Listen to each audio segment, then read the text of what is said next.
सो दिवाली के बाद जो एक पर्व आता है जो बहुत ही फेमस पर्व है, बिहार का है और इसे हम लोग छठ पूजा के नाम से जानते हैं। ये बिहार, उत्तर प्रदेश, नेपाल में बहुत ही महत्वपूर्ण माना जाता है, बहुत ही स्पेशल पर्व है और ये 4 दिन का पर्व होता है। और लेकिन आप लोग इससे जुड़ी कहानियाँ नहीं जानते होंगे कि स्टार्ट कहाँ से हुआ, कब ये प्रचलन में आया। तो स्टार्ट करते हैं। तो ये कार्तिक पक्ष के चतुर्थिथि को मनाया जाता है और इससे जुड़ी ही बहुत सारी स्टोरीज़ भी हैं। तो जानते हैं वो कौन कौन सी स्टोरीज़ हैं। बढ़ते अपनी फर्स्ट स्टोरीज़ की तरफ। तो हमारी पहली स्टोरी ये है कि एक बार रुक्मणी जी अपने कक्ष में अपना श्रृंगार कर रही थी और ख़ुद को आईने में निहार रही थी। निहारते निहारते वो तरह तरह की बातें सोच रही थी। बोल रही थी कि आज मेरे श्रृंगार को देखकर कृष्ण जी जब आएंगे तो वो मुझ पर मोहित हो जाएंगे। और ऐसा सोचते सोचते वो खुद को आईने में देखी जा रही थी और मन मन मुस्कुराते जा रही थी। इतने में जो शाम्ब है, जो जाम्बवती का बेटा मतलब कृष्ण की दूसरी पटरानी का बेटा शाम्ब, वो वहाँ पे पहुँच जाता है और रुक्मणी जी को देख करके मोहित हो जाता है और मन में ये सोचने लगता है कि आखिर इतनी सुंदर स्त्री जो तीनों लोकों में कहीं नहीं है, उसे तो मेरी पत्नी बनकर रहना चाहिए। आखिर ये मेरे पिताश्री को कैसे मिल गई। ये सब बात तो विचार में लाने लगता है, अपने मन में लाने लगता है और सोचता है कि काश ये मेरी पत्नी बन जाए, ये सिर्फ मेरे योग है। ये सारी बातें उसके मन में विचार आने लगे, बहुत ही हीन विचार मन में आने लगे। अचानक रुक्मणी जी की दृष्टि श्याम पे पड़ती है और वो देखने लगती है और देखते ही वो तो अंतर्यामी है, अपनी दृष्टि से ये जान लेती हैं कि श्याम के मन में क्या चल रहा है और जानते ही वो उस पर क्रोधित हो जाती हैं। कहती हैं कि मैं तुम्हारी माता लगती हूँ और तुम्हारे मेरे प्रति जो भाव हैं, विचार हैं, वो सही नहीं है। आज मैं तुम्हारे पिताजी से तुम्हारी शिकायत करूँगी। इतने में कृष्ण वहाँ पहुँच जाते हैं और कृष्ण को सारी बात रुक्मणी जी बता देती हैं। ये सारी बात जानकर कृष्ण जी क्रोध में आ जाते हैं और क्रोध में उसे शाम को श्राप दे देते हैं कि तुम्हें कोढ़ हो जाएगा और तुम चाहकर भी नहीं ठीक हो पाओगे और तुम बहुत ही अस्वस्थ हो जाओगे और अपने राज्य से निकाल देते हैं। श्याम अपने राज्य से निकल जाता है।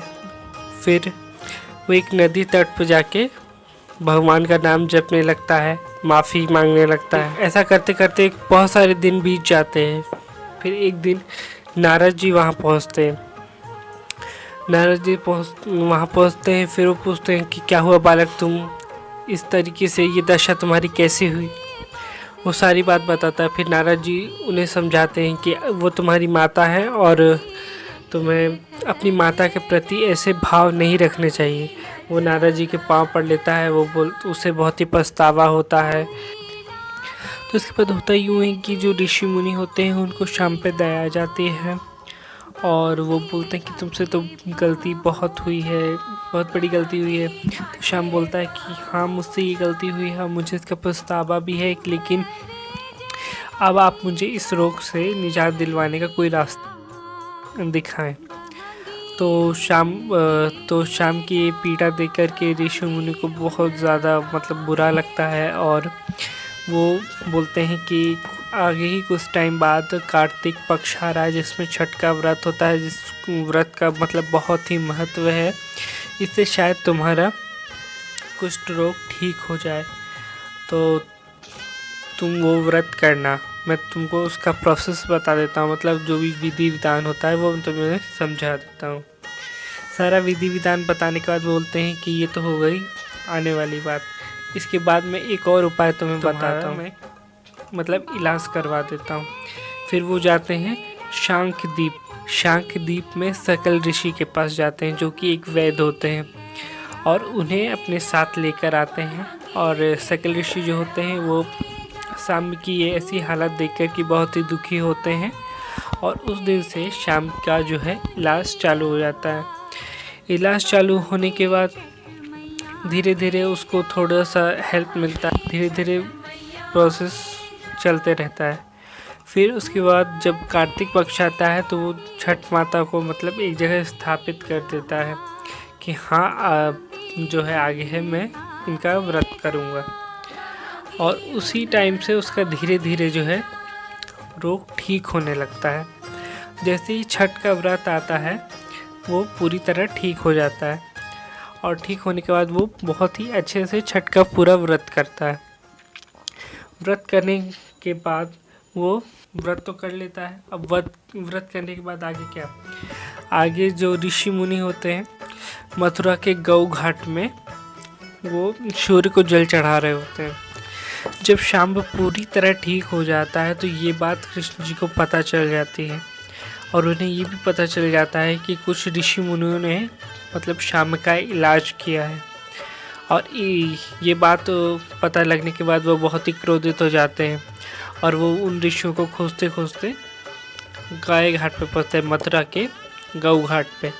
और वहाँ पे वो देखते हैं कि वो जो 3 ऋषि हैं जिन्होंने शाम्ब का इलाज किया है वो सूर्य को अर्घ दे रहे हैं। देखते ही देखते वो उनके पास पहुँचते हैं और उन्हें जाते ही श्राप देते हैं कि तुमने मेरे श्राप को विफल किया है, इसलिए मैं तुम्हें श्राप देता हूँ कि तुम्हारा सारा पूजा पाठ ज्ञान सब कुछ समाप्त हो जाएगा। तो भी तुम पूजा करने की कोशिश करोगे, विफल होगा। जो भी तुम कार्य करोगे वो कार्य कभी सफल नहीं होगा और तुम्हारा स्वास्थ्य पूरा बिगड़ जाएगा और तुम कोई काम के लायक नहीं रहोगे।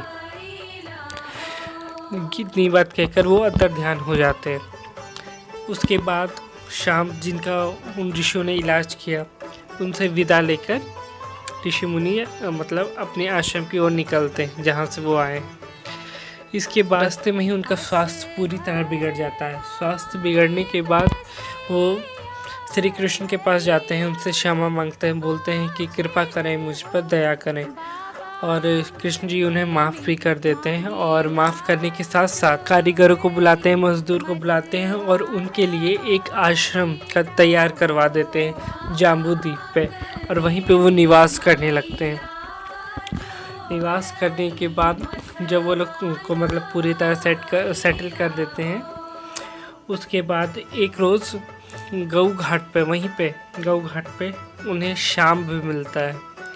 शाम्ब अपने पिताश्री को देख कर के बहुत ही शर्मिंदा होता है और उनसे क्षमा मांगने लगता है कि मुझसे गलती हो गई, मुझे क्षमा करे। फिर कृष्ण जी उसे माफ़ कर देते हैं और माता रुक्मणी के पास ले जाते हैं। माता रुक्मणी भी उसे माफ़ कर देती हैं और तीनों लोग साथ हो जाते हैं। पहली स्टोरी तो ये हो जाती है जिसमें एक पुत्र को छठ माता के प्रताप से अपने माता पिता से मिल पाता है और वो उसे माफ़ भी कर देते हैं। तो बढ़ते हैं अपनी नेक्स्ट स्टोरी की तरफ। तो हमारी नेक्स्ट स्टोरी क्या है आइए देखते हैं। सो हमारी नेक्स्ट स्टोरी ये है कि एक राजा हुआ करता था जिसके नाम था सरियाथी और उसकी 1000 पत्नियाँ थीं। 1000 पत्नियाँ थीं और एक उसकी पुत्री थी, मात्र एक पुत्री थी, उसे कोई पुत्र नहीं हुआ और जिसका नाम सुकन्या था क्योंकि वो बहुत ही खूबसूरत थी और 1000 पत्नियों में एक ही थी। धीरे धीरे टाइम बीतता गया और समय के साथ बेटी बड़ी होती गई। यूँ वो बहुत ही खूबसूरत थी तो राजा उससे बहुत ही लाड प्यार करता था और बहुत ही लाडली थी वो। और कुछ टाइम बाद होता ऐसा है कि राजा शिकार पे जाने के लिए अपनी सेना को इकट्ठा करता है, राजवैद्य को इकट्ठा करता है और वो शिकार पे निकल जाता है। और सुकन्या यहीं पे अपने महल में होती है तो उसकी जो सखी होती है वो बोलती है चलो पुष्प लेने जंगल चलते हैं। सुकन्या पुष्प लेने के लिए जंगल जाती है और जाते जाते वो चैमन मुनि जो होते हैं, चैमन मुनि के आश्रम के पास पहुंच जाती है, जो उनका आश्रम होता है। और वहाँ वो जाती है तो एक मुनि टाइप के बने हुए जिस पे दीमक लगा हुआ रहता है, बहुत सारा मतलब मिट्टी लगी हुई रहती है, वो देखती है तो उसे लगता है कि ये मिट्टी के मतलब कोई आकृति तैयार हो गई है और कोई मिट्टी नहीं होती है, वो ऋषि मुनि होते हैं जो कि तपस्या कर रहे होते हैं और उनकी आंखें दिख रही होती हैं जो कि जुगनू के समान जुगनू के समान दिख रही रहती है और उनका नाम चैमन मुनि रहता है। तो सुकन्या क्या करती है कि जो हम लोग फूल की माला गूंथने के लिए जिस सूजा का प्रयोग करते हैं उससे उनकी आंखें फोड़ देती है और आंखें फोड़ने के बाद वो तुरंत महल में चली जाती है। और आंखें जैसी फूटती हैं तो उससे खून आने लगता है, और खून आने लगता है तो ऋषि मुनि की तो आंखें फूट जाती हैं, सुकन्या महल में आ जाती है और राजा भी जंगल से शिकार करके वापस आ जाता है। लेकिन राजा के लौटते ही राजा बहुत बीमार हो जाता है, प्रजा पूरी बीमार होने लगती है, सब कुछ अस्त व्यस्त हो जाता है। और ऐसे करते करते 3 दिन और 3 रातें बीत जाती हैं। इसका हाल जानने के लिए वो अपने जो पुरोहित होते हैं उनसे बात करता है कि आखिर ऐसा क्यों हो रहा है, इसका रीज़न क्या है। तो राजा जो पुरोहित होता है वो बताता है कि सुकन्या ने एक ऋषि मुनि, जो मतलब पुराने ऋषि मुनि हैं, बहुत ही तपस्या कर रहे हैं, उनकी आंखें फोड़ दी जिस कारणवश ये हो रहा है। आप जल्दी ऐसा करें, उससे जाए माफ़ी मांगे, नहीं तो जैसे जैसे टाइम बढ़ेगा वैसे वैसे राज्य अर्थव्यवस्था है, सुख शांति है, मतलब सब भंग हो जाएगी, सब तहस नहस हो जाएगा, सब समाप्त हो जाएगा।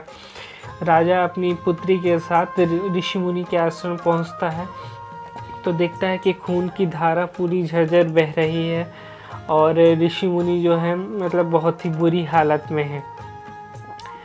इसके बाद राजा उनसे क्षमा मांगता है, पैर पे गिर जाता है, बोलता है कि मेरी पुत्री से बहुत बड़ी भूल हो गई है, उसे जुगनू समझकर उसने आपकी आंखों को फोड़ दिया और वो नादान है, कुछ नहीं समझती है, कृपा कर इसे क्षमा करे। ऋषि मुनि का क्रोध बढ़ता गया तो राजा ने कहा कि मैं अपनी कन्या को आपको दान करता हूँ, ताकि वो जब तक आप स्वस्थ नहीं हो जाते तब तक मैं अपनी कन्या को वापस नहीं लूँगा, और मैं आपको अपनी कन्या दान करता हूँ ताकि वो आपकी सेवा कर सके, आपकी मतलब देखभाल कर सके। इससे ऋषि मुनि प्रसन्न हो जाते हैं और राजा कन्या को छोड़कर ऋषि मुनि के पास चला जाता है। और इसे होता यूँ इससे होता यूँ है कि राज्य में जो भी लोग बीमार थे, जो भी लोग मतलब अस्वस्थ मतलब ठीक हो जाता है, सब स्वस्थ हो जाते हैं। और इसके बाद कन्या ऋषि मुनि की सेवा करने लगती है, मतलब पूरी देखभाल करने लगती है, जिससे ऋषि मुनि मतलब थोड़े से स्वस्थ होते हैं। लेकिन उनकी आंखें तो फूट ही चुकी थी, जिसमें कोई लाभ नहीं हुआ था। तो होता यूँ है कि जो कन्या होती है सुकन्या, वो जाती है जंगल पुष्प लेने के लिए, और पुष्प लेने जाती है तब उसे तालाब के पास एक नाग कन्या दिखाई देती है। और कश्यप जी के यज्ञ मंडप के पास वो छुपकर वहाँ देखती है कि ये नाग कन्या कर क्या रही है। देखते देखते है ना, जब वो देखती है कि सूर्य की पूजा कर रही है तो वो उसके सामने आ जाती है नाग कन्या के, और पूछने लगती है कि आप ये क्या कर रहे हो। तो नाग कन्या उसे ये बताती है कि है ना, मैं छठ का व्रत कर रही हूँ, जिससे इस व्रत के करने से कि सारे कष्ट दूर हो जाते हैं और मन मांगी इच्छा पूरी होती है। सुकन्या को सारी विधि वगैरह बता देती है वो, और उस दिन कार्तिक मास की षष्ठी तिथि होती है और छठ का व्रत करीब आने ही वाला होता है। तो सुकन्या उस व्रत को करती है, जिससे कि ऋषि मुनि की आंखों की रोशनी वापस आ जाती है। तो बढ़ते हैं अपने नेक्स्ट स्टोरी की तरफ।